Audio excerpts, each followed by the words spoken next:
بسم اللہ ان الحمد للہ والصلاة والسلام علی رسول اللہ لا حول ولا قوة الا باللہ قال اللہ تبارک و تعالی فی القرآن المجید جاء الحق وزهق الباطل ان الباطل کان زہوقا صدق اللہ العظیم۔ قادیانی فتنہ اٹھا ہے مسلمانوں اٹھو، قادیانی فتنہ اٹھا ہے مسلمانوں اٹھو، خواب سے بیدار ہو للہ دیوانوں اٹھو، حرمت دین محمد کے نگہبانوں اٹھو، شعلہ سامانی دکھاؤ شعلہ سامانوں اٹھو۔ مٹ رہا ہے دین وحدت اور ہم دیکھا کریں، آؤ پھر پہلا سا جوش زندگی پیدا کریں۔ آ گیا ہے روح سے تخت نبوت کے قریب، آ گیا ہے روح سے تخت نبوت کے قریب، کفر صف آرا ہوا ہے نور وحدت کے قریب، چھا رہی ہیں ظلمتیں شمع رسالت کے قریب، خیمہ زن ہیں بجلیاں باران رحمت کے قریب، فتنہ دجال کی قربت کا پیغام آ گیا، لو خبر اسلام کی نرغے میں اسلام آ گیا۔ فتنہ یہ اٹھا ہے ہنگامہ اٹھانے کے لیے، مشعل نور محمد کو بجھانے کے لیے، یہ بلا آئی ہے تم سب کو جگانے کے لیے، غیرت دینی تمہاری آزمانے کے لیے۔ تم ہو ناموس محمد کے نگہباں یاد ہے، تم مسلمہ ہو مسلمہ ہو مسلمہ یاد ہے، خواب سے بیدار ہو روح الامی کا واسطہ، متحد ہو رحمت للعالمین کا واسطہ، پستیوں کو چھوڑ دو دین مبی کا واسطہ، رفعتوں کو ڈھونڈ لو عرش بری کا واسطہ، فتنے جتنے اٹھ رہے ہیں سب فنا ہو جائیں گے، فتنے جتنے اٹھ رہے ہیں سب فنا ہو جائیں گے، تم جو چونکو گے حوادث خود فنا ہو جائیں گے۔ تمام سننے دیکھنے والی میری بہنوں کو السلام علیکم ورحمۃ اللہ وبرکاتہ۔ آج الحمدللہ ہمارا دوسرا سیشن ہے، سابقہ کل میں پہلا سیشن تھا اور آنے والے کل میں انشاءاللہ تیسرا اور آخری سیشن ہوگا، جو کہ ہمارا عقیدہ ختم نبوت کے حوالے سے ہے۔ کل کا ہمارا موضوع تھا عقیدہ ختم نبوت، اس کے تحت ہم نے عقیدہ ختم نبوت کی ڈیفینیشن پڑھی، اس کی ایکسپلینیشن پڑھی، قرآنی آیات سے عقیدہ ختم نبوت کو ثابت کیا گیا، اور صرف قرآنی آیات سے نہیں، اس قرآنی آیات کی تفسیر القرآن بالقرآن کر کے آپ کو بتائی، تفسیر القرآن بالحدیث کر کے بتائی، اجماع امت کے ذریعے قرآنی آیات کی تفسیر کی، اصحاب لغت کے ذریعے ان قرآنی آیات کے مفاہیم اور ترجمے آپ کے گوش گزار کیے گئے۔ پھر اس کے بعد قادیانی اپنی دلیل کے طور پہ، اپنے دعوے کی دلیل میں جو آیات پیش کرتے ہیں ان میں سے دو آپ کے سامنے پیش کی، اور بتایا کہ ان آیات کے ذریعے کس طرح قادیانی لفاظی کی دجل و فریب کے ساتھ نبی علیہ الصلوۃ والسلام کی مسند ختم نبوت پر ڈاکہ زنی کرنے کی ناپاک جسارت کرتے ہیں، اور ان کا پھر بطلان بھی کیا۔ اور آخر میں ایک چھوٹا سا ٹاسک آپ کو دیا تھا، جس کے بارے میں انشاءاللہ آج کی اپنی گفتگو کے اختتام پر آپ سے گزارش عرض کروں گا کہ حدیث مبارکہ میں آیا ہے کہ نبی علیہ الصلوۃ والسلام نے فرمایا کہ میری امت میں 30 جھوٹے کذاب دجال فراڈیے پیدا ہوں گے، اور ان میں سے ہر کوئی یہی کہے گا کہ میں نبی ہوں، حالانکہ وہ نبی نہیں ہے۔ نبی علیہ الصلوۃ والسلام نے فرمایا انا خاتم النبیین لا نبی بعدی، لیکن میں آخری نبی ہوں اور میرے بعد کوئی نبی نہیں۔ آپ سے گزارش میں نے یہ کی تھی کہ وہ 30 کی جو کاؤنٹنگ ہے وہ ایک عرصہ دراز سے پوری ہو چکی ہے، اور اب 30 سے زائد ہو چکی ہیں۔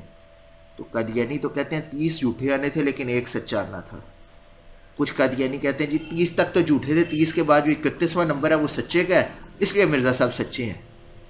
تو اس پر آپ کیا توجیہ پیش کریں گے؟ اس پہ ایک چھوٹا سا task as a home work کہہ لیں، ایز اے اسائنمنٹ کہہ لیں، آپ کو دیا تھا، انشاءاللہ آخر میں اس پہ آپ سے بھی تبصرہ لیا جائے گا۔ بہرحال آج کی جو ہماری گفتگو ہے اس کا موضوع ہے کہ قادیانی مذہب کا تقابلی جائزہ۔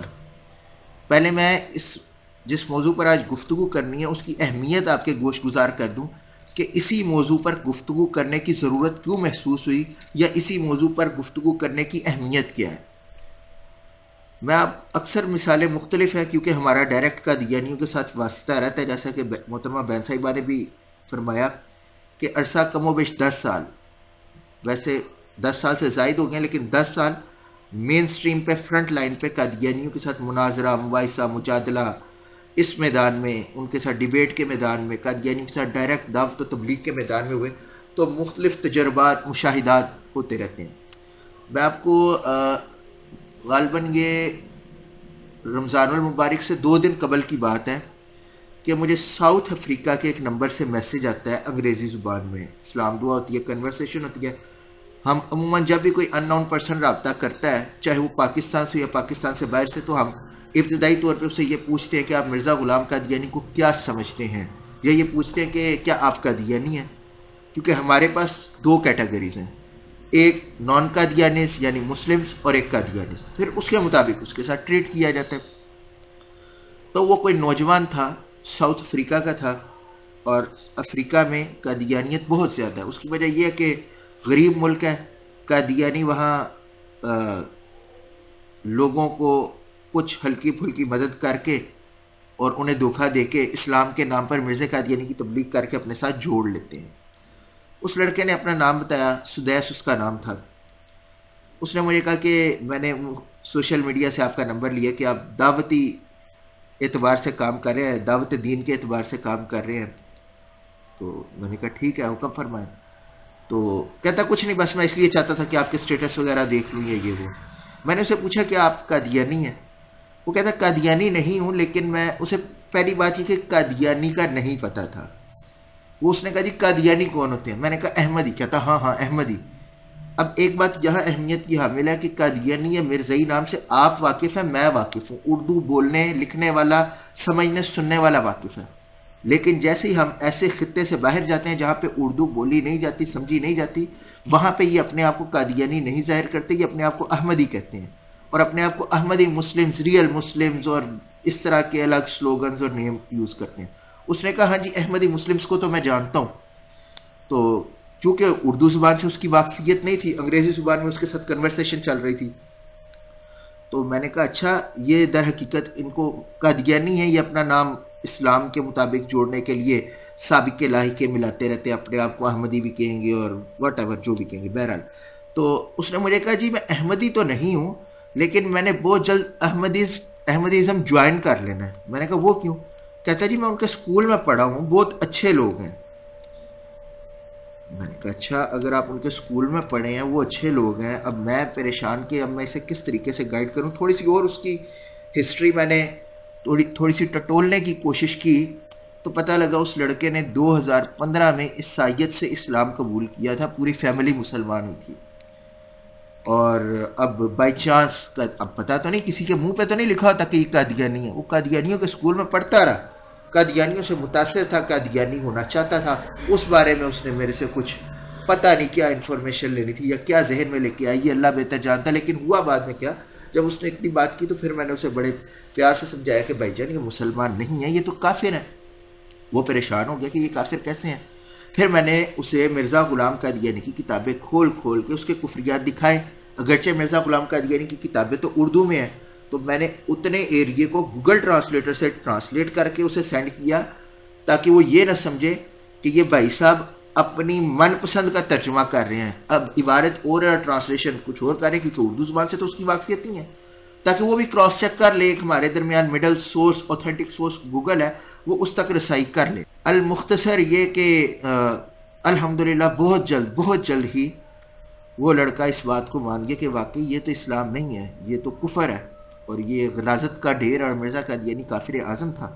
اور پھر الحمدللہ وہ خوش ہوا، اور الحمدللہ اللہ تعالیٰ نے اس کے ذریعے دعاؤں سے بھی ہمیں سرفراز فرمایا کہ اس کا ایمان بچ گیا. اب اصل میں موضوع کی طرف آ رہا ہوں کہ یہ آج کی نشست قادیانی مذہب کا تقابلی جائزہ یہ رکھنے کی ضرورت کیوں پیش آئی؟ اگر میں تمہید نہ باندھتا اپنے اصل موضوع کی طرف چلتا تو میری کچھ بہنیں یہاں پہ یہ گمان کر سکتی تھی کہ نہیں قادیانی تو کافر ہیں سر، ہمیں پتہ نہیں کیوں قادیانیوں کے بارے میں بتائی جا رہے ہیں، ہم نے قادیانی کو جب کافر مان لیا تو کیوں بتا رہے ہیں، اس کی ماں کون تھی، تو اس کا باپ کون تھا، تو اس نے نبوت کا دعویٰ کیوں کیا، ہمیں اس کی بایوگرافی جان کے کیا لینا ہے؟ آپ کو یہ سب کچھ اس لیے بتایا جا رہا ہے کہ جب آپ آپس میں مسلمانوں میں تو بیٹھے ہیں تو آپ کی اور میرے لیے یہ بات کافی ہے کہ حضرت محمد رسول اللہ صلی اللہ علیہ وسلم اللہ کے آخری نبی ہیں، آپ صلی اللہ علیہ وآلہ وسلم کے بعد کوئی نبی پیدا نہیں ہوگا۔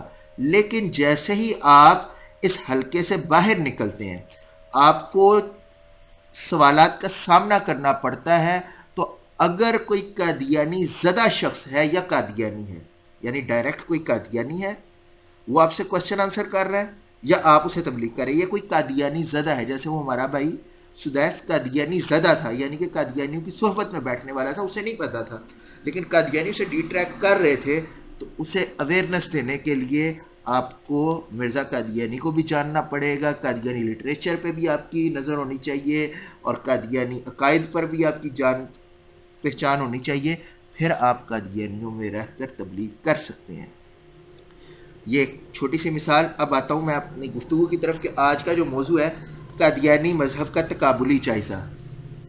اب یہاں پہ میں نے لفظ استعمال کی قادیانی مذہب، اس چیز کی بھی اصلاح کی بڑی ضرورت ہے کہ ہم اکثر بول دیتے ہیں کہ قادیانی فرقہ، یا کچھ ہمارے ایسے بھولے والے بہن بھائی ہیں وہ قادیانی مسلک بھی بول دیتے ہیں۔ دیکھیں، مسلک، فرقہ، گروہ یہ اسلام میں ہیں، قادیانیت کا اسلام سے کوئی تعلق نہیں ہے۔ قادیانیت اسلام سے 180 ڈگری پیرالل ایک الگ مذہب ہے، ایک الگ کلٹ ہے۔ اس لیے آج کے بعد یہ خیال کریں قادیانیت کو کبھی بھی آپ ایز اے مسلک یا ایز اے فرقہ ٹریٹ نہ کریں، یہ ایک الگ گروہ ہے جو کفار کا گروہ ہے، یہ سنی دیوبندی وہابی شیعہ بریلوی کی طرح کوئی فرقہ نہیں ہے، یہ ایک الگ مذہب ہے۔ اچھا، سب سے پہلے ابتدا کی طرف آئے تو مرزا غلام قادیانی کا اصل نام غلام احمد تھا۔ اب یہاں پر میں تھوڑی سی بات بتا دوں کہ قادیانی قرآن پاک میں مانوی تحریف کرتے ہیں۔ ایک آیت جو نبی علیہ الصلوۃ والسلام پر نازل ہوئی جو عیسیٰ علیہ الصلوۃ والسلام کے متعلق ہے کہ عیسیٰ علیہ الصلوۃ والسلام نے اپنے حواریوں کو ایک بشارت دی تھی، جس طرح ہمارے نبی کے دوست صحابی، اس طرح عیسیٰ علیہ الصلوۃ والسلام کے دوست حواری۔ عیسیٰ علیہ الصلوۃ والسلام نے اپنے حواریوں کو، اپنے دوستوں کو، اپنے صحابہ کو، اپنے حلقہ باب کے لوگوں کو ایک بشارت دی تھی جسے قرآن نے ذکر یوں کیا کہ مبشرا برسول یأتی من بعد اسمہ احمد۔ عیسیٰ علیہ الصلوۃ والسلام نے فرمایا میرے بعد ایک نبی آئے گا جس کا نام احمد ہوگا۔ اب بات یہ ہے کہ قادیانیوں نے تو تانے بانے جوڑ کے کہیں نہ کہیں سے مرزا قادیانی کو کرنا سچا ثابت۔ قادیانی قرآن پاک میں مانوی تحریف یہ کرتے ہیں کہ یہ آیت میں احمد سے مراد مرزا غلام قادیانی ہے، نہ کہ حضرت محمد رسول اللہ صلی اللہ علیہ وسلم۔ اور دلیل کیا دیتے ہیں کہ حضرت محمد صلی اللہ علیہ وآلہ وسلم کا نام تو محمد ہے، ٹھیک ہے، اگرچہ احمد بھی ہے لیکن پرائمری نیم جو ہے وہ محمد ہے، جبکہ مرزا قادیانی کا نام احمد ہے۔ میں نے قادیانی سے کہا کہ بھئی تم لوگ ہو غلام احمد کو نبی مانتے ہو تو تم اپنے آپ کو احمدی کیوں کہتے ہو؟ میں نے کہا یا تو تم مرزائی کہلاؤ یا قادیانی کہلاؤ، اپنے آپ کو احمدی کیوں کہتے ہو؟ یہ تو سراسر تم دین اسلام کی شناخت استعمال کرتے ہو اور دین اسلام کا ٹائٹل یوز کر کے لوگوں کو دھوکہ دیتے ہو۔ وہ مجھے کہنے لگا کہ ہم اپنے آپ کو احمدی اس لیے کہتے ہیں کہ مرزا صاحب، حضرت مرزا صاحب لعنت اللہ علیہ، اس نے علیہ السلام کہا تھا، میں لعنت اللہ علیہ کہہ رہا ہوں۔ کہتا ہے جی حضرت مرزا صاحب لعنت اللہ علیہ کے بارے میں اللہ تعالیٰ نے قرآن میں فرمایا مبشرا برسول یأتی من بعد اسمہ احمد، کہ ایک نبی آئے گا اس کا نام احمد ہوگا، تو وہ مرزا صاحب ہے، اس لیے اس احمد کو ماننے والے ہم احمدی ہیں۔ میں نے کہا بے الو کے پٹھے، اس کا نام احمد نہیں تھا، اس کا نام غلام احمد تھا۔ ہاں تم غلامی احمدی کہلاؤ تو تمہاری لاجک جو ہے درست مانی جائے، احمد تو اس کا نام ہی نہیں تھا، اس کا نام غلامی احمدی تھا۔ اب یہاں پر ایک اور چیز میں تھوڑی سی ذیلی ضمنی چیز ہے وہ بھی عرض کر دوں کہ معیار نبوت جو انبیاء کے نبوت کا جو معیار ہے، جس معیار پر ایسے اصول جس پہ ہم پرکھ سکتے ہیں کہ یہ نبی سچا ہے یا نہیں، اس میں ایک یہ بھی چیز ہے کہ تمام انبیاء کے نام مفرد تھے، سنگل ون، مرکب نہیں تھے، یعنی ایک تھے، ایک سے زائد نام نہیں تھا۔ جس طرح محمد، یہ کیا ہے؟ مفرد۔ نوح یہ کیا مفرد، اسماعیل، اسحاق، یعقوب، ابراہیم، داؤد یہ سارے واحد ہیں، سنگل ون ہے۔ مرزا غلام قادیانی، غلام احمد اس کا نام ہے، یہ مرکب ہے، مرکب تاریخ میں کسی کا بھی نام نہیں ہوا۔ آدم علیہ السلام سے لے کے حضرت محمد رسول اللہ صلی اللہ علیہ وسلم تک تمام انبیاء کے نام مفرد ہوئے ہیں، مرکب نہیں ہوئے۔ مرزا غلام قادیانی کا نام غلام احمد تھا اور باپ اس کے کا نام غلام مرتضیٰ تھا، اور ماں کا نام تھا اس کا چراغ بی بی، اور گاؤں دیہات میں رہنے والے تھے، کیونکہ قادیان جو علاقہ ہے انڈیا کا، جو پنجاب ہے، انڈیا کے پنجاب میں گرداسپور ایک قصبہ ہے، گرداسپور کا ایک چھوٹا سا گاؤں ہے قادیان۔ اصل میں قادیان کی اگر آپ کو جغرافیائی اعتبار سے وضاحت بتاؤں تو گرداسپور اور اس کے ارد گرد کے علاقوں کا سیوریج کا پانی ایک چھپڑ میں جہاں پہ اکٹھا ہوتا تھا، اس چھپڑ کے کنارے پہ جو لوگ آباد تھے وہ اپنے ایریے کو قادیان کہتے تھے۔ مرزا قادیانی وہاں اس چھپڑ کے گرد پیدا ہوا اور یہ اسی سیوریج کے پانی میں بچپن میں نہاتا بھی ہوتا تھا۔ یہ ریکارڈنگ بھی ہو رہی ہے، کچھ ہمارے یوٹیوب چینل پہ بھی جائے گی، اسے قادیانی بھی دیکھیں گے۔ اگلی بات آپ کے لیے نہیں، ان قادیانیوں کے لیے، کہ اگر آپ کو حوالہ چاہیے اور ذمہ دار میں ہوں، حوالہ نہ دوں، جو چور کی سزا میری سزا۔ ابے الو کے پٹھے، تم کس کو نبی مانتے ہو جو بچپن میں سیوریج کے پانی میں جہاں پہ لوگوں کے گھروں کی نجاست اور غلاظت جاتی تھی وہاں پہ نہاتا تھا، جبکہ نبی تو ایک شریف النفس، نفیس ترین، اعلیٰ ترین انسان ہوتا ہے۔ بہرحال یہاں پہ آ گیا میں کہ قادیان ایک گاؤں تھا، اور مرزا قادیانی کی ماں کا نام تھا چراغ بی بی، اور محلے دار اسے نک نیم کے طور پہ، نام کے طور پہ اسے کہتے تھے مائک سٹی پنجابی میں، کیونکہ پنجاب کا علاقہ تھا نا، مائک سٹی، ہم اسے اردو میں مائک سٹی بول دیتے ہیں۔ بہرحال یہ ساری چیزیں گوش گزار کرنے کا مقصد کیا؟ مقصد آپ کو بتانا یہ ہے کہ جتنے بھی انبیاء گزرے ہیں، یہ معیار نبوت میں بڑی اہم چیز ہے کہ نبی کے لیے اعلیٰ شرف اور اعلیٰ نسب کا ہونا ضروری ہے۔ جتنے بھی انبیاء آئے تمام عالی نسب تھے، عالی شان والے تھے، ان کا نسب، ان کی برادری، ان کی ذات، ان کی حرکات اعلیٰ تھیں، ایسی اعلیٰ تھیں کہ ان کو فالو کرنے کا ذکر قرآن و سنہ میں ہمیں ملتا ہے۔ لیکن مرزا قادیانی پتہ کس عالی خاندان سے تھا؟ مرزا قادیانی کا اگر تعارف کرایا جائے تو یہ ایسے عالی خاندان میں سے تھا کہ اس کی ماں کو محلے دار مائک سٹی کہتے تھے، تمیز سے تو اس کی ماں کو نہیں بلاتے تھے، تو اس الو کے پٹھے نے کہاں سے نبوت کا دعویٰ کر دیا؟ بہرحال خاندان کا یہ مغل تھا، اس لیے اس کے نام کے ساتھ مرزا آتا ہے۔ یہاں پر ایک چیز یہ بھی میں نے آپ کو کلیئر کرنی ہے کہ اکثر ہمارے سے سوال کیا جاتا ہے کہ کیا مرزا غالب صاحب بھی قادیانی ہیں؟ یا لوگ کسی گھر کے باہر نیم پلیٹ پہ کسی کے نام کے ساتھ مرزا لگا دیکھ لیتے ہیں نا، تو وہ سمجھتے ہیں قادیانی ہے۔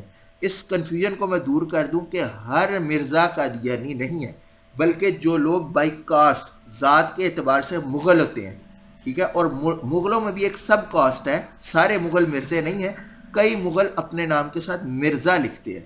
مرزا کا مطلب ہے کہ اس کا تعلق، اس کی نسبت جو ہے وہ مغلیہ مرزا خاندان سے، مرزا خاندان سے مطلب مغلیہ خاندان، اور مرزا قادیانی کا تعلق بھی مغل برلاس قوم سے تھا۔ قادیانی کتب سے یہ ساری چیزیں ملتی ہیں، ہم جو بھی بات کرتے ہیں دلیل اور ثبوت کے طور پہ بیک اینڈ پہ قادیانی کتابیں ہوتی ہیں، آگے جا کے کچھ قادیانی عبارتوں کا بھی حوالہ دوں گا۔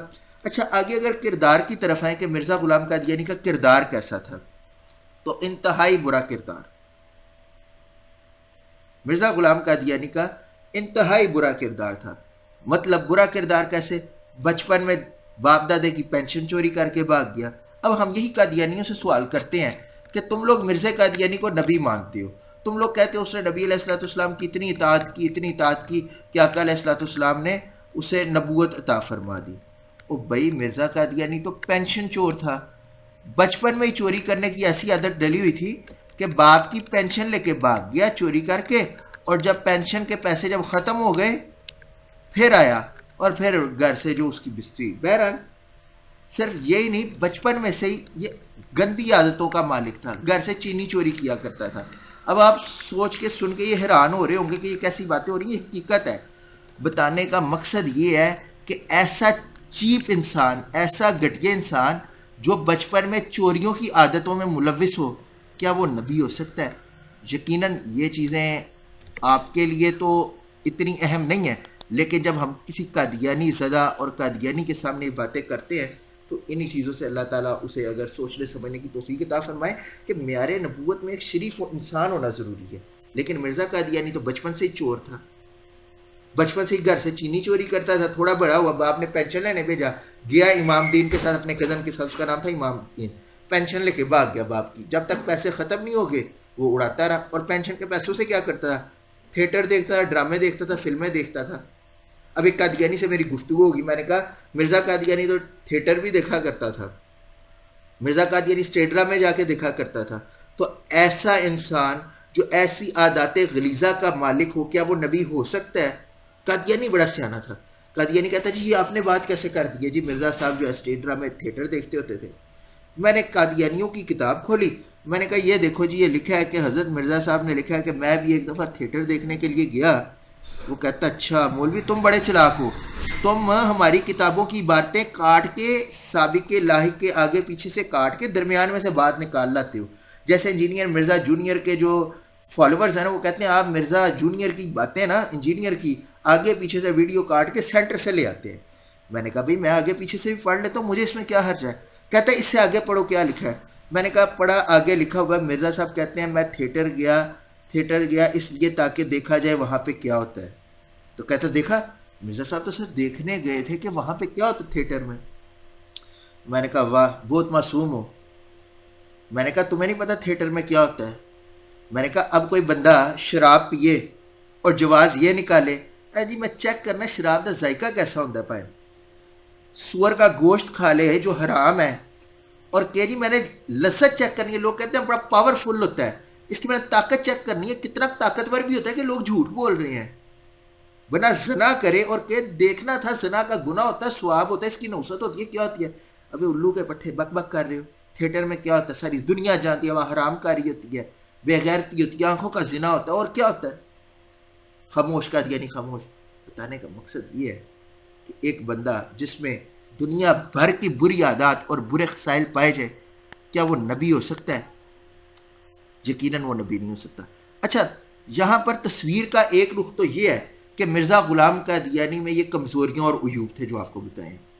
اچھا اس کے نقوش میں بھی توازن نہ تھا, قد و قامت میں بھی تناسب نہ تھا, اخلاق کا جنازہ تھا, کریکٹر کی موت تھی, سچ کبھی نہ بولتا تھا, معاملات کا درست نہ تھا, بات کا پکا نہ تھا, بزدل اور نٹنکی تھا.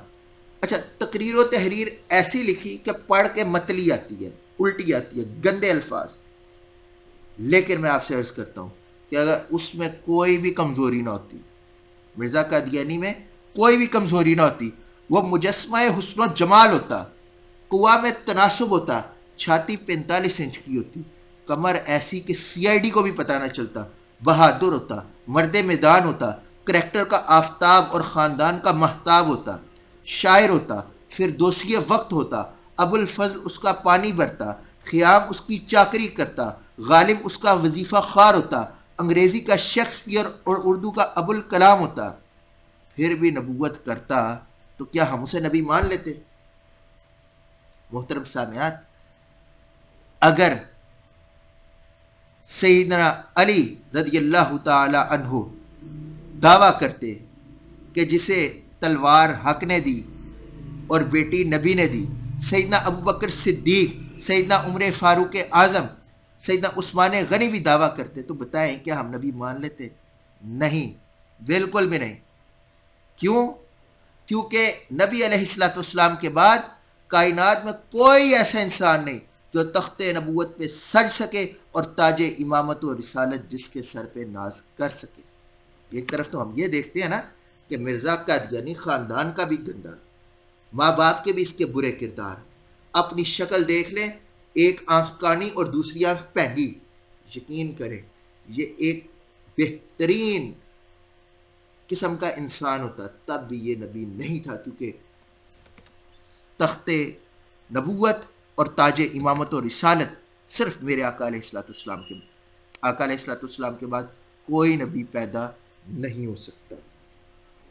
اچھا اب یہاں پر اگلا جو میرا موضوع ہے جس پر آپ سے گفتگو کرنی ہے وہ یہ ہے کہ شاید آپ کے ذہن میں بھی سوال پیدا ہو, اور اگر نہیں تو یہ ہونا چاہیے کہ مرزا غلام قادیانی نے نبوت کا دعویٰ کیوں کیا.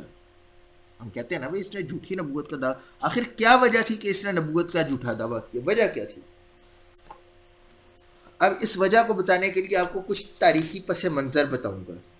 تاریخی پس منظر یہ ہے کہ آپ کو پتہ ہے کہ 14 اگست 1947 کو پاکستان آزاد ہوا برطانوی سامراج سے، برٹش گورنمنٹ سے۔ اس سے پہلے بر صغیر پاک و ہند سب کانٹیننٹ پہ انگریز کی حکومت اور اجارہ داری تھی۔ مغلیہ خاندان کا جب زوال آیا اور آخری مغل بادشاہ بہادر شاہ ظفر، اس کے بعد انگریز بر صغیر پر قابض ہو گئے تھے، اور ملکہ وکٹوریہ تھی جس کا راج تھا بر صغیر پر۔ اب ملکہ وکٹوریہ یعنی کہ برٹش گورنمنٹ، یو کے گورنمنٹ جو اب یو کے انگلینڈ ہے، یہ ملکہ وکٹوریہ یہ نہیں چاہتی تھی کہ اس سرزمین سے جائے، وہ مستقل یہاں پر رہنا چاہتی تھی۔ اس کی وجہ ہر قسم کا موسم یہاں پر ہے، ہر قسم کا پھل یہاں پر ہے، ہر قسم کی سبزی سرزمین میں۔ یہ خطہ پوری دنیا میں سب سے زیادہ زرخیز، سب سے زیادہ اہم ترین، سب سے زیادہ حسین و جمیل خطہ ہے۔ اس لیے انگریز مستقل ارادہ رکھتا تھا کہ وہ یہاں پہ رہے، یہاں سے نہ جا سکے۔ لیکن انگریز جب بر صغیر پاک و ہند میں آیا تو آپ کو یاد ہو کہ 1857 کی جنگ آزادی، 1857 کی وار آف انڈیپینڈنس، 1857 کی جنگ آزادی میں انگریز کو سب سے زیادہ مخالفت کا، اپوزیشن کا جو سامنا کرنا پڑا ہے وہ مسلمانوں کی طرف سے کرنا پڑا ہے۔ مسلمان فرقہ واریت سے، لسانی تعصب سے، جغرافیائی حدود سے بالا تر ہو کے انگریز کے ساتھ لڑے ہیں۔ اور یہ وہ دور تھا 1857 کا کہ بر صغیر پاک و ہند میں رہنے والے ہندو، عیسائی، سکھ، یہودی، ہر مذہب کے لوگ انگریز کے حق میں بیٹھ گئے تھے۔ انہوں نے اپنا آقا و مولا انگریز کو تسلیم کر لیا تھا، لیکن مسلمانوں نے انگریز کے خلاف فتوی جہاد دیا تھا اور انگریز کے خلاف بڑھ چڑھ کے جہاد میں حصہ لیا، جس کی پاداش میں ہمارے علماء اکابرین کو کالا پانی کی سزائیں بھی ہوئیں۔ اس دور میں انگریز نے ایک سروے کروایا، ملکہ وکٹوریہ نے سروے کروایا۔ سروے کا پرپس کیا تھا؟ سروے کا مقصد کیا تھا؟ مقصد یہ ہے کہ بھئی ہندو بھی ہمارے حق میں بیٹھ گیا ہے، سکھوں نے بھی ہمارے آگے اپنے آپ کو سلنڈر کر لیا ہے، عیسائیوں نے بھی ہمیں تسلیم کر لیا کیونکہ ہم آلریڈی عیسائی ہیں، اس لیے عیسائی ہماری مذمت نہیں کر رہے، یہ مسلمان ہیں ہمارے خلاف جہاد کر رہے ہیں۔ بھئی دیکھیں بر صغیر پاک و ہند بنیادی طور پہ یہاں پہ ہندو بھی رہتے ہیں، دیکھیں ان کی بھی زمینوں پہ قبضہ ہو رہا ہے، یہاں پہ سکھ ہیں ان کی بھی زمینوں پہ قبضہ ہو رہا ہے۔ مسلمان کوئی نکھے آگے ہیں؟ مسلمان ہی ہمارے خلاف جو اپنے آپ کو سلنڈر نہیں کر رہے، باقی سب نے اپنے آپ ہمارے خلاف اپنے آپ کو سلنڈر کر لیا۔ انگریز کا پلان تھا کہ سروے کیا، ملکہ وکٹوریہ نے ایک باقاعدہ حکم نامہ جاری کیا کہ سروے کروایا جائے کہ بھئی یہ کون سی طاقت ہے جو مسلمانوں کو ہمارے خلاف اکٹھا کر لیتی ہے، اور صرف اکٹھا نہیں کرتی بلکہ متحد بھی کر لیتی ہے۔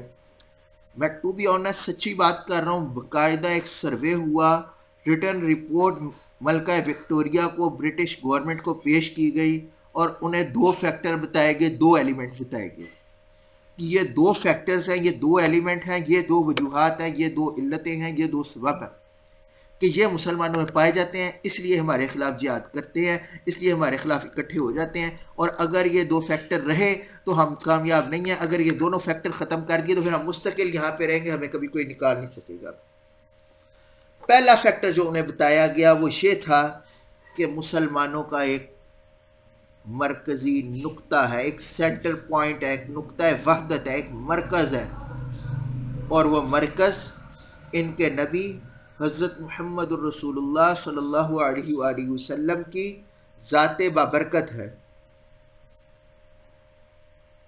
اگر ان کے نبی علیہ الصلوۃ والسلام کی ذات، عزت، ناموس پر کوئی بھی بات ہو جائے، اشارتاً، کنایتاً یا صراحتاً، یہ مسلمان متحد ہو جاتے ہیں، اور جس نے وہ بات کی اس کے خلاف ہو جاتے ہیں۔ اس رپورٹ میں ملکہ وکٹوریہ کو بتایا گیا کہ مسلمان بھائی بھائی سے لڑا ہو، ان کا جائیداد، وراثت اور پراپرٹی کا جھگڑا ہو، یہ لسانی بنیادوں پر جھگڑے کرتے ہوں، یہ فرقہ واریت کے نام پر قتل و غارت کرتے ہوں، ان کی نسل در نسل اگر دشمنیاں بھی چل رہی ہوں، لیکن جہاں پر ان کے نبی حضرت محمد رسول اللہ صلی اللہ علیہ وآلہ وسلم کی عزت ناموس ختم نبوت کی بات آ جاتی ہے، وہاں پر یہ اپنی تمام تر لڑائیاں، جھگڑے، نفرتیں، دوریاں چھوڑ کر اپنے نبی حضرت محمد رسول اللہ صلی اللہ علیہ وآلہ وسلم کے لیے یکجا ہو جاتے ہیں۔ یہ فورس انہیں اکٹھا کرتی ہے۔ ملکہ وکٹوریہ نے کہا ٹھیک ہے، ان کا اگر سینٹر پوائنٹ ان کے نبی کی ذات ہے اور وہ ذات نبوت کے ساتھ مشروط ہے کیونکہ نبی تھے، ہم ایسے کرتے ہیں اس سینٹر پوائنٹ کو مشکوک کر دیتے ہیں۔ دیکھیں وہ دور نفسا نفسی کا عالم، مسلمانوں کو گاجر مولی کی طرح 1857 میں کاٹا جا رہا ہے، جگہ جگہ پھانسی گاٹ بنا کر مسلم علماء حضرات کو پھانسیاں دی جا رہی ہیں، جو جہاد کا نام لیتا ہے اسے سرے بازار اس کی گردن اڑا دی جاتی ہے۔ مسلمان اس دور میں کسی مسیحا کی تلاش میں ہے، مسلمان اس قسم پرسی کے عالم میں کسی مہدی کی تلاش میں ہے، کوئی مہدی آئے ہماری ہدایت کا ذریعہ بنے، کوئی مسیحا آئے جو ہمارے یہ دکھ سنے سمجھے۔ اور اس دور میں انگریز کیا پلان کر رہا ہے کہ ان کا جو سینٹر پوائنٹ ہے، ان کا جو نقطہ وحدت ہے، ان کا جو مرکز ہے، ہم اس کو مشکوک کر دیتے۔ جب ہم اسے مشکوک کر دیں گے مسلمان ڈائیورٹ ہو جائیں گے، ان کی قوت کو ہم تقسیم کر دیں گے۔ جب ان کی قوت تقسیم ہو جائے گی تو پھر ان کی اتحاد ختم ہو گیا، جو اتحاد ختم ہو گیا تو ہم جیسے چاہے انہیں یوز کریں اور یہ ہمارے سامنے خود بخود سیلنڈر ہو جائیں گے۔ اس پلان کو کنٹینیو کرنے کے لیے ملکہ وکٹوریہ نے کہا ٹھیک ہے، پھر ایک بندہ لانچ کرتے ہیں جو دعویٰ کر دے کہ میں بھی نبی ہوں۔ مسلمان اضطراب کے عالم میں ہے، کشمکش کے عالم میں ہے۔ چلے سارے نہیں تو کچھ لوگ اس کے ساتھ بھی ہو جائیں گے۔ جب کچھ ہی اس کے ساتھ ہو جائیں گے تو ہم مین پاور یعنی کہ عوامی طاقت جو ہے اسے توڑ سکیں گے۔ جب عوامی طاقت ٹوٹ جائے گی تو پھر ہم جو چاہے کریں۔ اور چاہنا انہوں نے صرف یہی چاہا تھا کہ وہ مستقل طور پر بر صغیر میں حکومت کر سکیں، یہاں سے نہ جا سکیں۔ اس پلان کو کنٹینیو کرنے کے لیے انہوں نے مرزا غلام قادیانی کو لانچ کیا۔ اب دوسری بات کہ مرزا غلام قادیانی کو ہی کیوں لانچ کیا، جہاں تک تو چلیں آپ کو کانسیپٹ کلیئر ہو گیا کہ ملکہ وکٹوریہ کا پلان مستقل پرماننٹ یہاں پہ رہنے کا تھا، اس لیے انہوں نے ایک بندہ چاہا جو نبی ہو، جو نبوت کا جھوٹا دعویٰ کرے اور مسلمانوں کی جو اتفاق ہے اس کو توڑے۔ تو بھائی مرزا غلام قادیانی کو ہی کیوں لانچ کیا؟ ایک سیکنڈ سے، مرزا غلام قادیانی کو صرف اس لیے لانچ کیا کہ انہوں نے پھر اس کے بعد ایک اور سروے کیا اور آبزرویشن کروائی کہ کون سا ایسا خاندان ہے جس نے ہماری تائید کی۔ جب ہم آئے ہندوستان میں تو کس نے ہمیں سپورٹ کیا؟ تو پھر اس وقت انہیں بتایا گیا کہ مرزا غلام قادیانی کے باپ دادا نے انگریز کی حمایت کے لیے اور انگریز کو مسلمانوں کے خلاف لڑائی کے لیے 50 گھوڑے تحفے کے طور پہ دیے تھے۔ یعنی کہ آپ مسلمانوں سے لڑیں، آپ مسلمانوں سے لڑیں، اس مقصد کے لیے آپ کو ہم 50 گھوڑے تحفے کے طور پہ دیتے ہیں، اور وہ جنگی گھوڑے دیے۔ انہوں نے کہا جی یہ خاندان تو ہمارا وفادار خاندان ہے، اور اس خاندان کے ہم کسی شخص کو چن لیتے ہیں اور اسے ڈکٹیشن دیتے جائیں گے، اور وہ ڈکٹیشن دیں گے تو وہ ہماری ڈکٹیشن کو فالو اپ کرے گا تو ہم اپنے مقاصد میں کامیاب ہوں گے۔ اچھا، انہیں ایک ریزن تو یہ بتائی گئی کہ مسلمانوں کا سینٹر پوائنٹ ہے۔ دوسری جو وجہ بتائی گئی وہ وجہ یہ بتائی گئی کہ ملکہ وکٹوریہ کو جو رپورٹ پیش کی گئی اس میں یہ بتایا گیا کہ مسلمان ان کا ایک بنیادی عقیدہ، ان کے مذہب کا ایک بیسک ایلیمنٹ جو ہے وہ جہاد ہے۔ یہ ترک جہاد کے قائل نہیں ہیں۔ جب بھی جہاد کی بات آتی ہے تو لیڈنگ پوزیشن پہ ان کے کوئی بھی مسلک والا ہو، یہ سارے اکٹھے ہو کے اس کے ساتھ چل پڑتے ہیں۔ اب آپ دیکھ لیں آج کے دور میں ہمارے تحریک لبیک کے ساتھی ہیں، یہ جب اللہ اور اللہ کے نبی صلی اللہ علیہ وآلہ وسلم کے لیے کہیں نکلتے ہیں تو ان کی اقتداء میں، ان کی پیروی میں دیگر مسالک والے حضرات بھی آ جاتے ہیں۔ کیوں؟ کہ مقصد کیا ہے، کاز کیا ہے؟ نبی علیہ الصلوۃ والسلام کی عزت ناموس پر پہرا دینا۔ ملکہ وکٹوریہ کو جب یہ بتایا گیا تو انہوں نے کہا ٹھیک ہے، پھر ہم پلان یہ کرتے ہیں کہ جو نبی ہم لانچ کریں گے وہ جہاد کے حرام کا فتویٰ دے دے تاکہ ہمارے خلاف لوگ جہاد کے لیے نہ نکلیں۔ پھر وہی کام جو وہ کرنا چاہتے تھے، مرزا غلام قادیانی نے عین وہی کام کیا جو انگریز چاہتا تھا، اور جہاد کے حرام کا فتویٰ دیا اور صرف جہاد کے حرام کا فتویٰ نہیں دیا. اگلی بات سن کے آپ شاید حیران ہو کہ مرزا قادیانی نے انگریز کی اطاعت کے فرض ہونے کا بھی فتویٰ دیا. اب وہ کن الفاظ میں کیا گفتگو ہوئی ایز اٹ از میں مرزا قادیانی کی اپنی کتاب سے بتاتا ہوں. مرزا قادیانی کی کتاب ہے روحانی خزائن، والیوم 6 ہے، جلد نمبر 6 صفحہ نمبر 380. کوئی ریفرنس لکھنا چاہے لکھ لے، انشاءاللہ ریفرنس آپ کو کبھی غلط نہیں ملے گا اور یہ آپ کے کام آئیں گے. مرزا قادیانی لکھتا ہے کہ خدا تعالی ہم پر محسن گورنمنٹ کا شکر ایسے ہی فرض کیا ہے جیسے اس کا شکریہ. سو اگر ہم اس گورنمنٹ کا شکریہ ادا نہ کریں یا کوئی شر اپنے ارادہ میں رکھیں تو ہم نے خدا تعالیٰ کا بھی شکریہ ادا نہیں کیا، کیونکہ خدا تعالیٰ کا شکر اور کسی محسن گورنمنٹ کا شکر جس کو خدا تعالیٰ نے اپنے بندوں کے لیے بطور نعمت کیا ایک ہی چیز ہے. یعنی مرزا قادیانی کہہ رہے جو برٹش گورنمنٹ ہے نا، اس کا شکریہ اللہ نے ہمارے پہ ایسے ہی فرض کیا ہے جیسے اللہ نے اپنا شکر فرض کیا ہے. اور آپ تصور کریں کہ یہ وہ عالم ہے کہ جس وقت مسلمانوں کو گاجر مولی کی طرح کاٹا جا رہا ہے، اس وقت یہ مرزا قادیانی انگریزی نبی فراڈیا، اس لیے ہم کہتے ہیں مرزا قادیانی انگریز کا خود کاشتہ پودا تھا. اس کا بیج انگریز نے بویا تھا، آبیاری انگریز نے کی تھی اس پودے کی. تو کہتا ہے جس طرح اللہ کا شکر ادا کرنا پہ فرض ہے، اسی طرح فرض ہے اپنی محسن گورنمنٹ یعنی انگریز کا شکریہ ادا کرنا.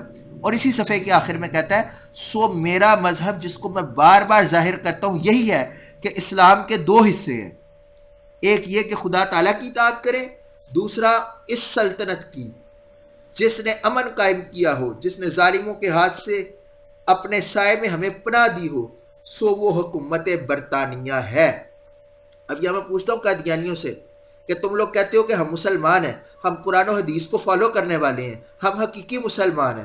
جو نبی علیہ السلام نے فرمایا میری امت میں 73 فرقے ہوں گے، 72 جو ہیں وہ کلہم فی النار الا واحدہ، اور وہ ایک فرقہ جو 72 جنمی اور ایک 73واں ناجی جنتی جو فرقہ ہے وہ ہم ہیں. کیا نبی علیہ السلام نے یہ فرمایا تھا کہ وہ عیسائیوں اور یہودیوں کا اس قدر شکر گزار ہوگا کہ وہ اپنے فراڈیے کو نبی ثابت کرنے کے لیے کہے گا کہ اسلام کے دو حصے ہیں، ایک اللہ کی اطاعت اور دوسرا اس حکومت کی اطاعت. اسی طرح مرزا قادیانی اپنی اسی کتاب روحانی خزائن جلد 6 صفحہ نمبر 380 پر لکھتا ہے کہ محسن کی بدخوائی کرنا ایک حرامی اور بدکار کا کام ہے. یہ مسلمان علماء کو اس وقت کہہ رہا تھا. اور یہ تو چند چیزیں آپ کو دکھا دیں کہ اس نے انگریز کی اطاعت کا حکم دیا، اپنے تمام مریدوں کو انگریز کی اطاعت کا حکم دیا. اب پھر اس نے وہی انگریز کی ڈکٹیشن تھی کہ بیٹا ملکہ وکٹوریہ نے کہا اب جہاد کے حرام ہونے کا فتویٰ دے دو، جا بجا اپنی تحریروں میں اس نے کہا جہاد حرام ہے. مرزا قادیانی اپنی کتاب روحانی خزائن جلد 17 پیج نمبر 77 پہ لکھتا ہے، نظم لکھی مرزا قادیانی نے، اور اس کا ٹائٹل اور ہیڈنگ کیا لکھی؟ دینی جہاد کی ممانعت کا فتویٰ. نیچے لکھا مسیح موعود کی طرف سے، یعنی مرزا قادیانی کی طرف سے. نظم مرزا قادیانی کی ہے، کہتا ہے اب چھوڑ دو جہاد کا اے دوستو خیال، دین کے لیے حرام ہے اب جنگ اور قتال. واہ واہ، دین کے لیے حرام ہو گیا اب جنگ اور قتال. اب آ گیا مسیح جو دین کا امام ہے، دین کے تمام جنگوں کا اب اختتام ہے. اب آسماں سے نور خدا کا نزول ہے، اب جنگ اور جہاد کا فتویٰ فضول ہے. مرزا قادیانی نے کہا اب جنگ اور جہاد کا فتویٰ فضول ہے. کیوں؟ کیونکہ ملکہ وکٹوریہ کی انگلیوں پہ ناچ رہا تھا. جس طرح کبھی آپ نے بندر کا تماشا دیکھا ہو تو وہ بندر مداری کی ڈگڈگی کی آواز پر ناچتا ہے. مرزا قادیانی ملکہ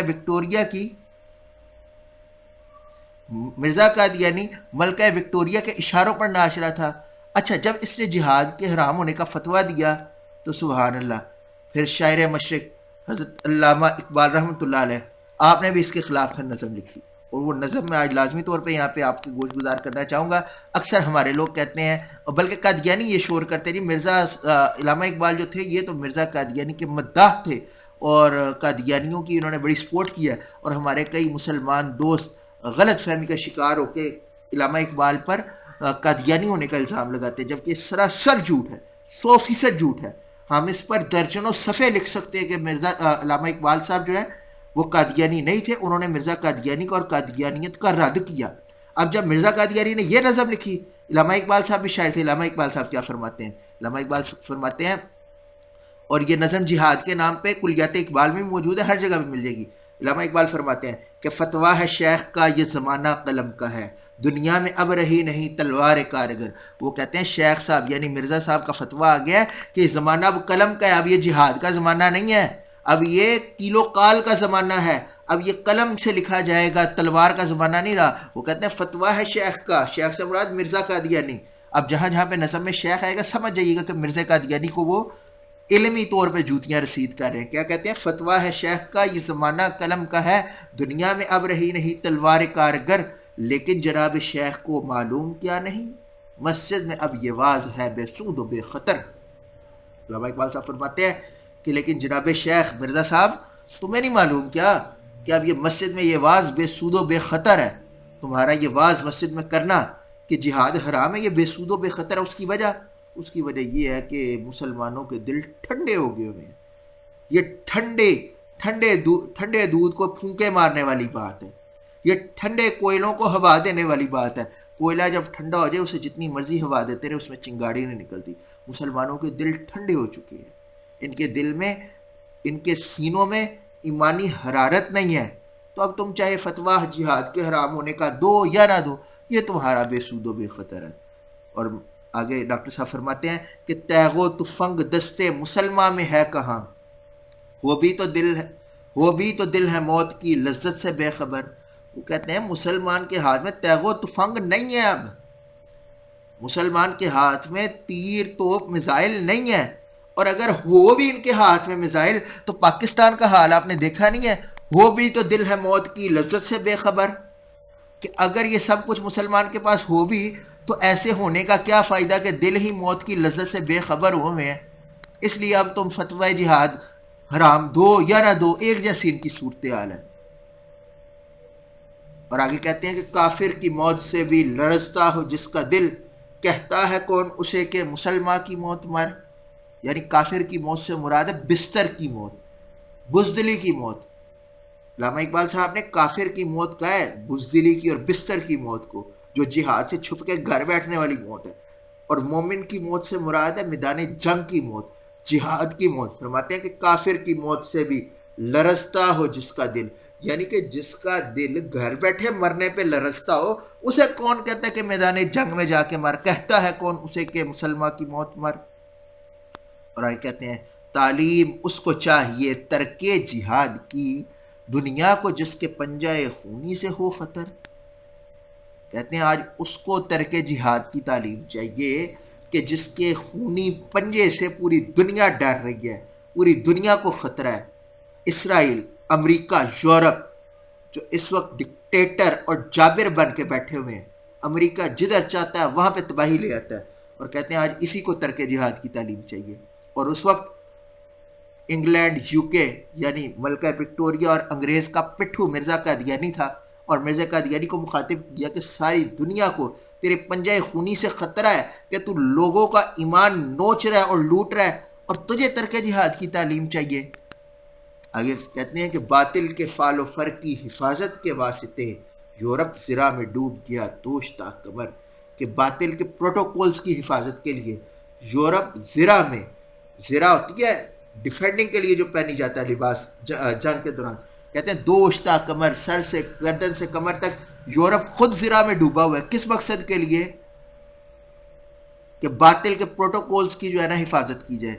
اور آگے مرزا صاحب ڈاکٹر صاحب کہتے ہیں مرزا قادیانی کو کہ ہم پوچھتے ہیں شیخ کلیسا نواز سے۔ اب علامہ اقبال رحمۃ اللہ علیہ نے کیا لفظ استعمال کیا؟ شیخ کلیسا نواز۔ کہتے ہیں ہم پوچھتے ہیں شیخ کلیسا نواز سے۔ کلیسا کہتے ہیں چرچ کو، کلیسا نواز جو چرچ کا پجاری ہو، چرچ کو پوجنے والا ہو، یعنی اس سے مراد عیسائیوں کا پجاری۔ عیسائیوں کے پجاری سے مراد ملکہ وکٹوریہ، کیونکہ برٹش گورنمنٹ عیسائیوں کی تھی، ملکہ وکٹوریہ کرسچن تھی۔ وہ کہتے ہیں تو مرزا قادیانی تو عیسائیوں کا پجاری ہے، تو انگریز کا ٹاؤٹ ہے۔ اور مرزا قادیانی کے لیے کیا لفظ استعمال کیا؟ جو لوگ کہتے ہیں کہ ڈاکٹر صاحب معاذ اللہ قادیانی تھے، ان سے میری دست بستہ گزارش ہے کہ اگر وہ قادیانی سے، کیا مرزا قادیانی کے لیے شیخ کلیسا نواز جیسا لفظ استعمال کر سکتے تھے؟ ڈاکٹر صاحب کہتے ہیں ہم پوچھتے ہیں شیخ کلیسا نواز سے، مشرق میں جنگ شر ہے تو مغرب میں بھی ہے شر، کہ تم کہتے ہو مشرق میں اگر جنگ لگی ہوئی ہے شر کی، مشرق میں اس سائڈ پہ اگر شر کی جنگ ہے تو ادھر مغرب میں بھی شر کی جنگ ہے، ادھر تو بدرجہ اولا پھر شر کی جنگ ہے. اور کہتے ہیں کہ حق سے اگر غرض ہے تو زیبا ہے کیا یہ بات. وہ کہتے ہیں اگر تمہیں حق سے غرض ہے، اگر تمہیں حق سچ سے کچھ غرض ہے تو کیا یہ بات تمہیں زیبا دیتی ہے؟ وہ بات کیا کہ اسلام کا محاسبہ، یورپ سے درگزر، کہ اسلام کا محاسبہ کرتے ہو اور یورپ سے درگزر کرتے ہو. یہ بتانے کا مقصد یہ تھا کہ انگریز کی اطاعت کرتے ہوئے مرزا قادیانی نے جہاد کے حرام ہونے کا فتویٰ دیا، انگریز کی اطاعت کے فرض ہونے کا فتویٰ دیا، اور پیرالل اسی ٹائم ڈاکٹر علامہ محمد اقبال رحمۃ اللہ علیہ نے مرزا قادیانی کا رد بھی کیا. اچھا، اب آگے جو چیز ہم نے ڈسکس کرنی ہے وہ یہ ہے کہ قادیانی مذہب میں تصور نبوت، قادیانی مذہب میں تصور نبوت کیا ہے. اس حوالے سے گزارش عرض کروں تو قادیانیوں کا کانسیپٹ یہ ہے جو میں نے کل بھی ذکر کیا تھا کہ جو بندہ نبی علیہ الصلوۃ والسلام کی اطاعت کرتا ہے وہ اطاعت کرتا رہے اینڈ ایک ایسی سٹیج پہ پہنچ جاتا ہے کہ اللہ کے نبی صلی اللہ علیہ وآلہ وسلم اس سے خوش ہو کر اسے نبی بنا دیتے ہیں. بس مرزا صاحب نے نبی علیہ الصلوۃ والسلام کی اطاعت کی، ٹھیک ہے، اور اتنی اطاعت کی کہ اللہ کے نبی حضرت محمد رسول اللہ صلی اللہ علیہ وسلم نے معاذ اللہ مرزا سے خوش ہو کر اسے نبوت عطا فرما دی. ہم کہتے ہیں دیکھو، اگر تمہارا یہ اصول درست مان لیا جائے، جو کہ درست نہیں ہے، اگر مان لیا جائے تو کیا صدیق اکبر نے اطاعت نہیں کی؟ اگر کی تو انہیں کیوں نہیں نبوت ملی؟ کیا عمر فاروق اس قابل نہیں تھے؟ کیا انہوں نے اطاعت نہیں کی؟ اگر انہوں نے اطاعت کی تو پھر انہیں نبوت کیوں نہ ملی؟ کیا عثمان غنی رضی اللہ تعالی عنہ نے نبی علیہ الصلوۃ والسلام کی اطاعت نہیں کی؟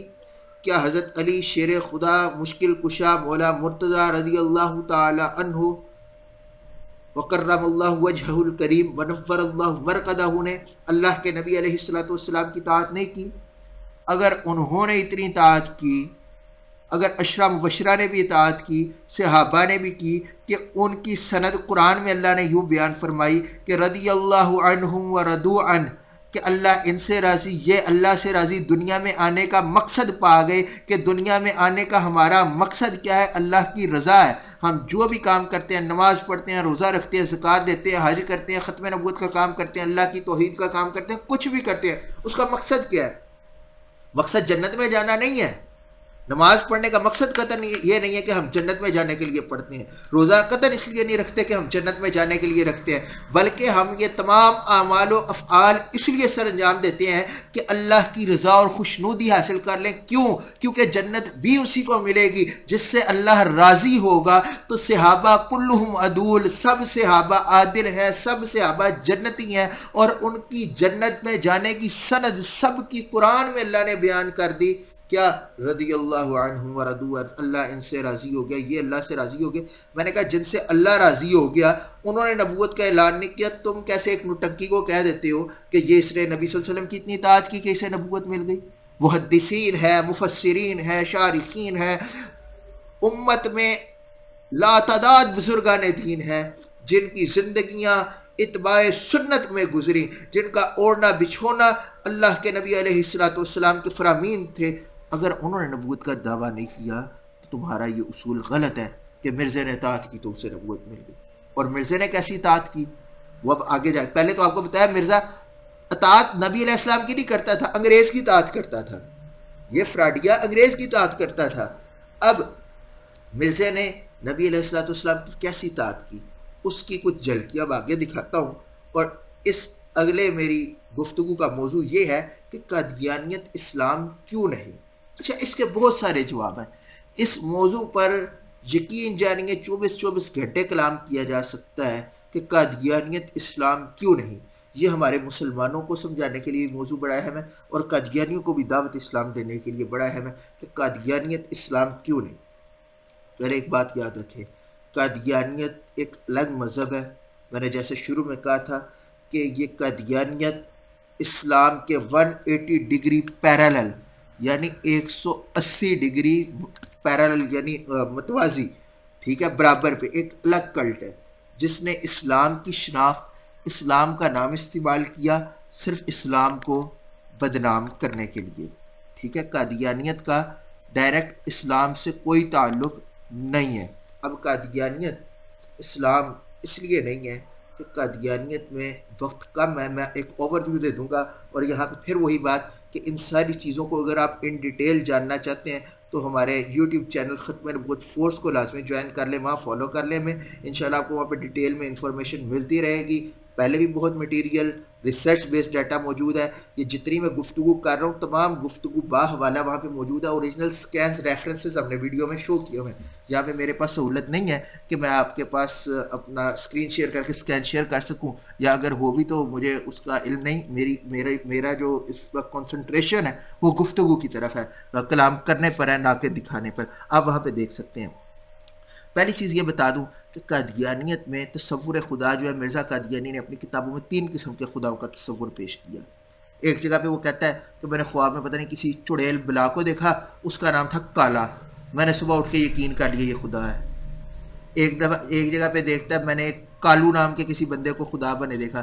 جلاش ایک نام اس نے انٹروڈیوس کرایا کہ یہ خدا کا نام ہے.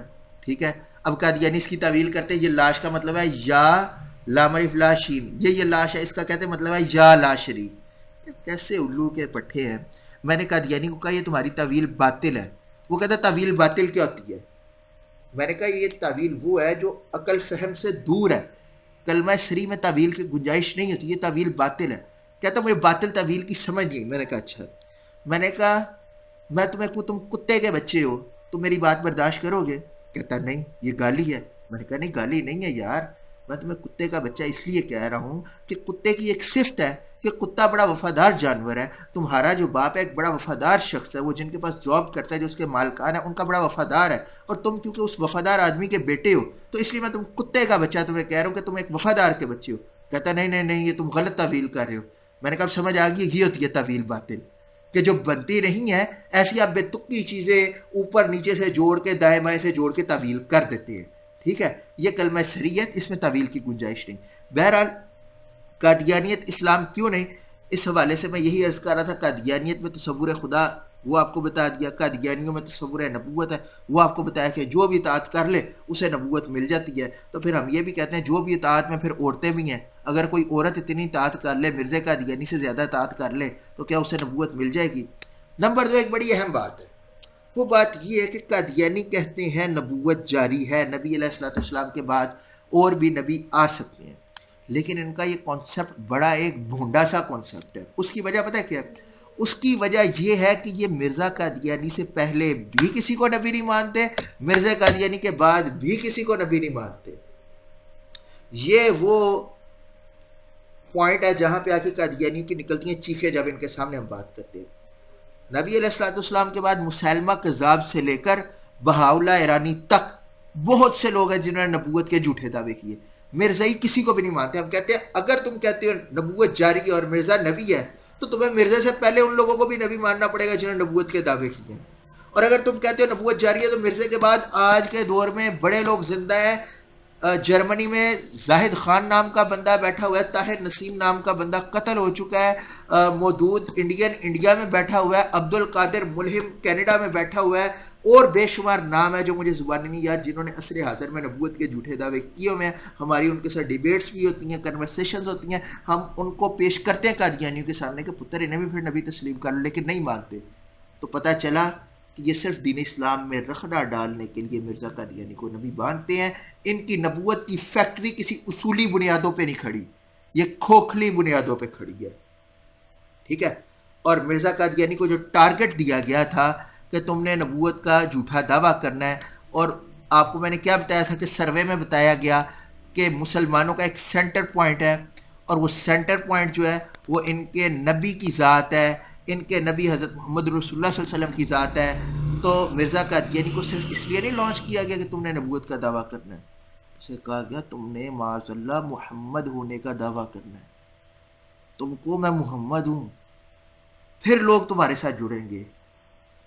آج ہمارے بہن بھائی کہتے نہیں قادیانی بھی ہمارے جیسا کلمہ پڑھتے ہیں. اللہ کی قسم واللہ باللہ تاللہ میں جھوٹ نہیں بول رہا، اللہ کی قسم، قسم با خدا آپ کی یہ میں گوگل میٹنگ جوائن کرنے سے پہلے قادیانیوں کے ساتھ ڈیبیٹ کر رہا تھا، ٹک ٹاک پہ لائیو بیٹھا ہوا تھا، اور اس پر ایک ہمارا مسلمان بڑا بھولا سا آیا. اس نے مرزائی کو پتہ ہے کیا کہا؟ 700 بندہ لائیو دیکھ رہا تھا. اس نے مرزائی کو کہا یار تم لوگ اتنے برے ہو، تم لوگ کیوں نہیں کلمہ پڑھ کے مسلمان ہو جاتے؟ بڑا سادہ سا مسلمان تھا، اور مرزائی ایک نمبر کا حرامی، چاتر اور چلاک تھا. وہ پتہ کیا کہتا؟ دیکھو جی ہم تو کلمہ پڑھتے ہیں، تم ہمیں مسلمان نہیں کہتے. دیکھو یہ میں پڑھ رہا ہوں لا الہ الا اللہ محمد الرسول اللہ، دیکھو اب مجھے مسلمان کو. وہ مسلمان ہمارا ساتھی پریشان ہو گیا کہ یہ کیا ہو گیا. اب ان کی چلاکی، مکاری اور ڈرامے بازی اگر آپ کو میں بتاؤں، تو میں نے آپ کو بتایا ہے کہ مرزا قادیانی کو یہ ٹارگٹ دیا گیا کہ تم نے محمد ہونے کا دعویٰ کرنا ہے. تو مرزا غلام قادیانی نے وہی کام کیا. اس نے کہا نعوذ باللہ میں محمد ہوں، میں عین محمد ہوں، بلکہ اس نے کہا میں محمد سے بھی افضل ہوں. اور اب آپ کو میں بتاؤں گا کہ قادیانی جو کلمہ پڑھتے ہیں لا الہ الا اللہ، اس میں محمد سے مراد کیا لیتے ہیں. پورا یہ کلمہ لا الہ الا اللہ محمد الرسول اللہ پورے قرآن میں کہیں بھی نہیں آیا. قرآن کی کوئی ایک آیت ایسی نہیں ہے جس کی عبارت کی ہو لا الہ الا اللہ محمد رسول اللہ، بلکہ لا الہ مختلف جگہوں پر آیا، محمد رسول اللہ ایک جگہ پر آیا. مرزا قادیانی اپنی کتاب روحانی خزائن جلد 18 صفحہ نمبر 207 میں یہ آیت لکھتا ہے کہ محمد رسول اللہ والذین معہ اشداء علی الکفار رحماء بینہم، اور اس کی تفسیر آگے لکھتا ہے اس وحی الہی میں میرا نام محمد رکھا گیا اور رسول بھی. اب بتائیں ہمارے مسلمان حضرات کہ قادیانی کس کا کلمہ پڑھتے ہیں؟ اگر قادیانی آپ کے سامنے آتا ہے اور کہتا ہے میں کلمہ پڑھتا ہوں لا الہ الا اللہ محمد رسول اللہ، تو آپ بتائیں وہ کس محمد کا کلمہ پڑھ رہا ہے؟ کیا وہ محمد عربی کا کلمہ پڑھ رہا ہے جو مکہ میں پیدا ہوئے اور مدینہ میں آرام فرما رہے ہیں، یا وہ اس غلیظ مردود اور کافر اعظم جو قادیان میں پیدا ہوا، لاہور میں پوٹیوں میں گر کے مرا اور قادیان میں اب اس کی قبر ہے، اس کا کلمہ پڑھ رہے ہیں، اس خبیث کو محمد مان رہے ہیں؟ یہ ہے وہ ان کے کفریات جو عوام سے چھپاتے ہیں. آج ہماری عوام کو نہیں پتہ کہ قادیانی کیوں کافر ہیں، انہیں صرف یہ پتہ ہے قادیانی کافر ہیں کافر ہیں، نعرے لگاتے رہتے ہیں، لیکن اللہ کی قسم ان کے پاس دلیلیں نہیں ہیں. اس وجہ سے جب یہ کسی قادیانیوں کے سامنے بیٹھتے ہیں، ملک سے باہر جاتے ہیں، یا میڈیا سوشل میڈیا کے ذریعے کسی قادیانی کے ساتھ انٹریکشن ہوتی ہے، وہاں پہ حواس باختہ ہو جاتے ہیں، لاجواب ہو جاتے ہیں، اور کئیوں کا ہم نے ایمان جاتا دیکھا اپنی آنکھوں سے. اگر آج ہم نے قادیانیوں کے بارے میں اویئرنیس اور ایجوکیشن اپنی عوام کو دی ہوتی تو یہ وقت نہ آتا. یہ اینڈ خلاصہ اور رزلٹ ہے جس پہ آپ کو لانا چاہ رہا تھا کہ آج کا 1 گھنٹہ صرف اسی بات پہ لگایا کہ مرزا قادیانی کون تھا. ہم نے صرف فضیلتیں سنائی ہیں، ہم نے ایجوکیشن نہیں دی، تعلیم نہیں دی، اویئرنیس نہیں دی، ہم نے صرف نعرے لگائے ہیں. ہم نے اپنا سرمایہ، ہم نے اپنی توانائیاں، ہم نے اپنی ترجیحات صرف سر والی تقریروں پر صرف کی ہیں. ہم تعلیم یا تربیت کی طرف نہ آئے. اب اگر میں یہاں پہ آپ کے ساتھ جوائن ہو گیا، ورنہ میں نے آگے میری باری تھی گفتگو کی تو میں نے یہ بات اس کے سامنے قادیانی کو کرنی تھی کہ الو کے پٹھے تم عوام کو گمراہ کر رہے ہو کہ ہم محمد رسول اللہ کا کلمہ پڑھ رہے ہیں تو ہم مسلمان ہیں. تم تو مرزا قادیانی کا کلمہ پڑھے ہو، کیونکہ مرزا قادیانی کہتا ہے میرا نام اس وحی میں محمد رکھا گیا اور رسول بھی. وہ کہتا ہے یہ آیت میرے پہ نازل ہوئی ہے، تو بتاؤ اب تم کس کا کلمہ پڑھ رہے ہو؟ یہ صرف ایک عبارت نہیں ہے، بے شمار ہے. قادیانیوں کا ایک اخبار ہے البدر، اس میں مرزا قادیانی کے ایک مرید نے نظم لکھی. قاضی اکمل مرزا قادیانی کا مرید تھا، اس نے ایک نظم لکھی. وہ نظم لکھ کے لایا، اس نے مرزا قادیانی کو دی. مرزا قادیانی نے فریم کرا کے اپنے گھر میں بھی لکھائی، اور ان کا ایک میگزین نکلتا تھا اس کے اندر بھی وہ نظم لکھوائی. وہ نظم کیا تھی؟ البدر اخبار کی نظم ہے. یہ سارے ریفرنسز کس چیز کا ایڈریس پلیز آپ، میں بعد میں خیر میسیج پہ توجہ کروں گا.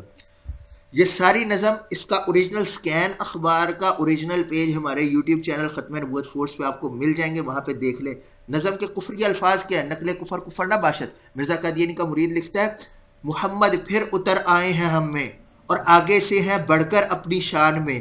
محمد دیکھنے ہو جس نے اکمل، غلام احمد کو دیکھے قادیان میں. معاذ اللہ، مرزا قادیانی کو تو چاہیے تھا اسے جوتیاں لگاتا ابے الو کے پٹھے، کیا کفری الفاظ بک رہا ہے. اس نے کہا شاباش، بڑا اچھا کام کیا، فریم کراؤ، لگا دی بیڈ روم میں، چھاپ دی اپنے اخبار کے اندر.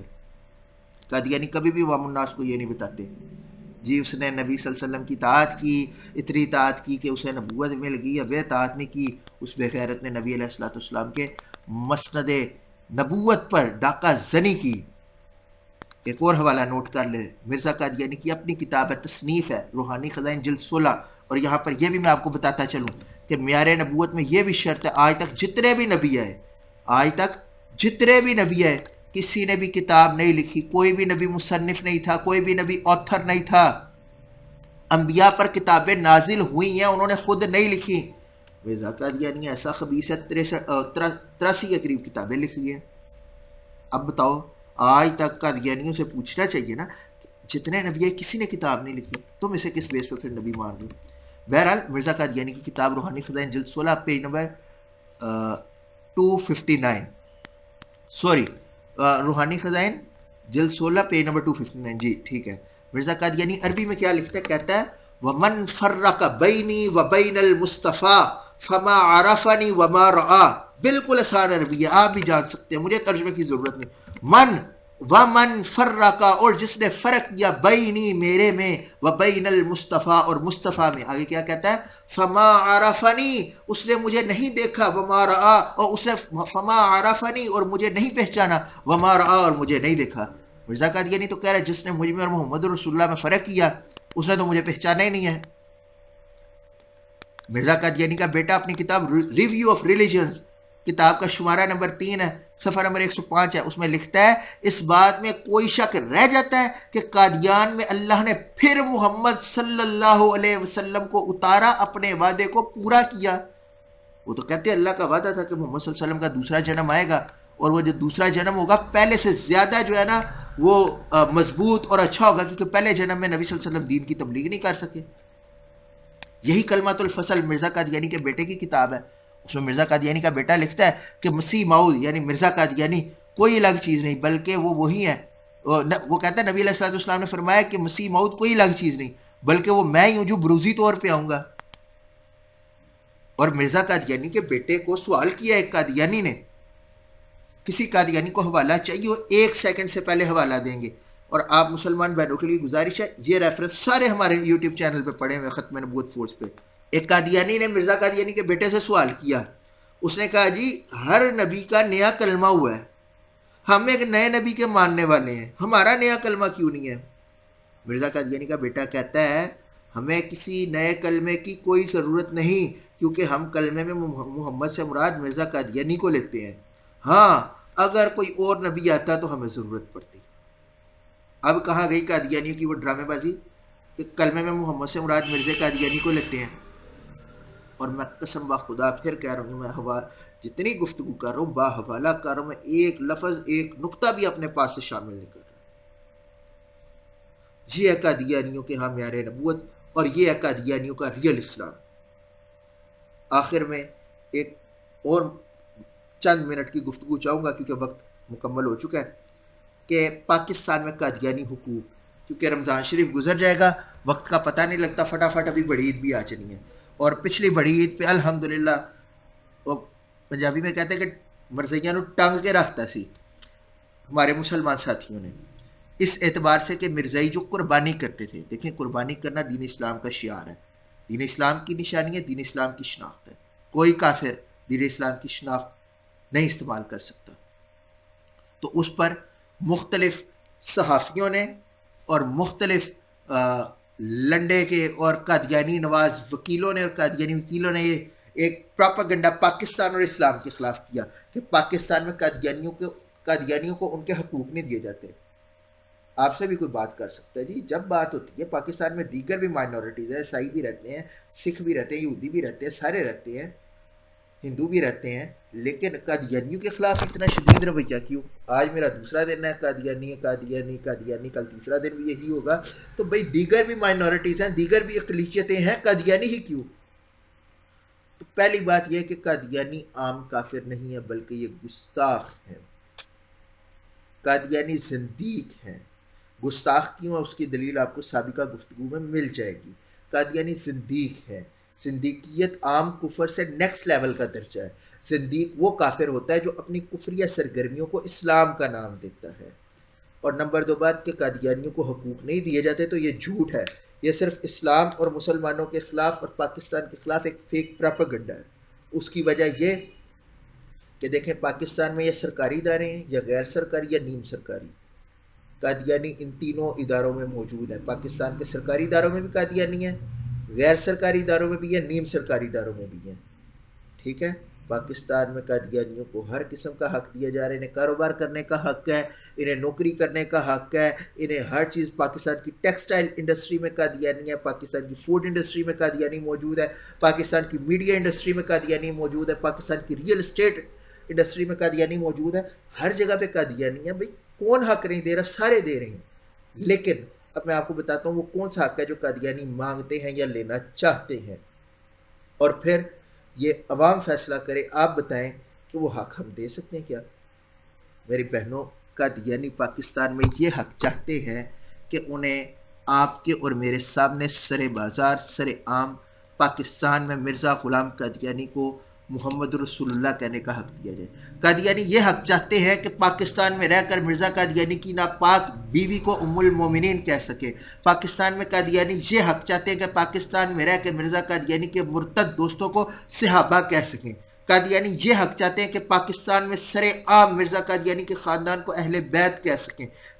قادیانی پاکستان میں یہ حق چاہتے ہیں کہ سر عام مرزا قادیانی کی 2 نمبر اور بد کردار بیٹی کو سیدۃ النساء کہہ سکیں. ایمانداری سے بتائیں، ہم عمل میں جتنے مرضی کمزور ہو جائیں، کیا ہم کسی بیس پہ کسی قیمت پر قادیانیوں کو یہ حق دے سکتے ہیں؟ قطعاً نہیں. اور یہ حق نہیں ہے، یہ دوسروں کے حق پہ ڈاکہ زنی کرنا ہے. یہ دین اسلام کا جو رائٹس ہے، یہ کاپی رائٹ کا کلیم دین اسلام کے پاس ہے. یہ دین اسلام کی شناخت ہے، یہ شاعر اسلامی ہے. یہ اسی طرح ہے کہ جس طرح میں KFC کا لیبل لگا کر دال چاول نہیں بیچ سکتا، اگرچہ مجھے دال چاول بہت لذیذ اور مزیدار بنانے آتے ہو، لیکن اگر میں KFC کا لیبل لگا کر دال چاول بیچوں گا تو KFC کاپی رائٹ کا کلیم کرے گا کہ KFC ایک برانڈ ہے، وہ اپنی خاص شناخت رکھتا ہے، اپنے خاص اصول و ضوابط رکھتا ہے. تو اگر KFC دنیاوی برانڈ ہو کے کلیم کر سکتا ہے تو دین اسلام یہ بھی برانڈ ہے. یہ کسی کافر کو اجازت نہیں دیتا کہ وہ اس کا نام استعمال کرے اور اپنی کفریہ سرگرمیاں چلاتا رہے. اور میں اپنے مسلمان ساتھیوں کو ایک بات اکثر کہتا ہوں، آخری بات ہے، کہ کتے کے گلے میں بکری کا لیبل لگا دینے سے وہ کتا حلال نہیں ہوتا. دیکھیں گلے میں آپ ایک تختی بڑی سی لیں، اس پر لکھ دیں کہ یہ بکری ہے اور اس کے گلے میں لٹکا دیں، وہ حلال نہیں ہوگی. Same as it is. Qadiani جتنا مرضی چیختے رہیں کہ ہم مسلمان ہیں، ہم مسلمان ہیں، ہم مسلمان ہیں، یہ قطعاً مسلمان نہیں ہے جب تک اپنا تعلق مرزا غلام قادیانی کذاب کافر اعظم سے توڑ کر اپنی وابستگی حضرت محمد رسول اللہ صلی اللہ علیہ وآلہ وسلم سے جوڑ نہیں لیتے. آخر میں سنو محمد کا نام نامی زبان اپنی پہ لانے والوں، اسی کے صدقے سے ملنے والی کتاب ہستی سے جانے والوں، اسے ہرا میں رلانے والوں، اسے محبت جتانے والوں، مگر محمد کے دشمنوں سے محبتوں کو بڑھانے والوں. تمہارے اندر نبی کی الفت کی ایک رمق بھی نہیں رہی ہے، تمہارے چہروں پہ اس کی یادوں کی ایک جھلک بھی نہیں رہی ہے. نبی سے عشق و وفا نبھانے کے دعوے داروں، ذرا محمد کے پیار کا اپنے واسطے تم مقام دیکھو، گھرے باں اپنے بھی جھانک دیکھو. اسی نبی کی محبتوں کا مقام دیکھو کہ جس نے امت سے پیار کرنے پہ چمنے طائف میں زخم کھائے. وہی محمد کہ جس نے اپنے تمام آنسو خدا کے آگے تمہاری خاطر ہے بہائے، شہید دنداں بھی کرائے، شدید صدمات بھی اٹھائے. وہی محمد کہ جس نے تم کو حیدر سے انسانیت سکھائے. وہی محمد کہ جس نے تمہارے پیار خاطر ہی اپنا آبائی شہر چھوڑا. وہی محمد کہ جس نے فاقے تو کر لیے پر تم سے عہد وفا کو نہ توڑا. وہی محمد کہ جس کے ہونٹوں سے پتھروں کے عوض دعاؤں کے پھول برسے. وہی محمد کہ جس کی چند مسکراہٹوں پر خدا تمہارے گناہ بخشے. اسی کی روح عظیم تمہاری الفتوں کو تلاش کرنے میں سرگرم ہے، مگر تمہاری محبتوں کے خزانے خالی پڑے ہیں لوگوں. تمہارے آقا تمہاری غیرت کو دیکھ کر چپ کھڑے ہیں لوگوں. نبی کے دشمن بڑے ہیں لوگوں، کفر کے پہرے کڑے ہیں لوگوں. مگر ہم اپنی محبتوں پر رسول اللہ سے بے وفائیوں کے لبادے اوڑے کھڑے ہیں لوگوں۔ ہمارے آقا ہماری چاہت کو دیکھ کر چپ کھڑے ہیں لوگوں۔ سنو محمد کا نام سنتے ہی آنسوؤں کو بہانے والوں، سنو محمد کے منہ سے نکلے حروف کو بیچ کھانے والوں، سنو نبی کے نقوش پا کی تلاش میں نکلے راستوں کو مٹانے والوں، سنو محمد کے دشمنوں سے محبتوں کو بڑھانے والوں، تمہیں ذرا بھی خبر نہیں کہ قادیانی تمہارے آقا کی عصمتوں کو طویل مدت سے ماند کرنے میں سرگرم ہے۔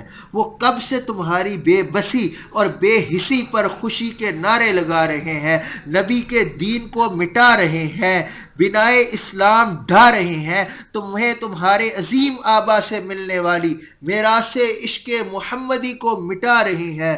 سنو محمد کا دین بچانے فلک سے کوئی نہیں آئے گا، تفرقہ بازی کے بت گرانے فلک سے کوئی نہیں آئے گا، نجاست قادیاں مٹانے فلک سے کوئی نہیں آئے گا، نبی سے عہد و وفا نبھانے فلک سے کوئی نہیں آئے گا۔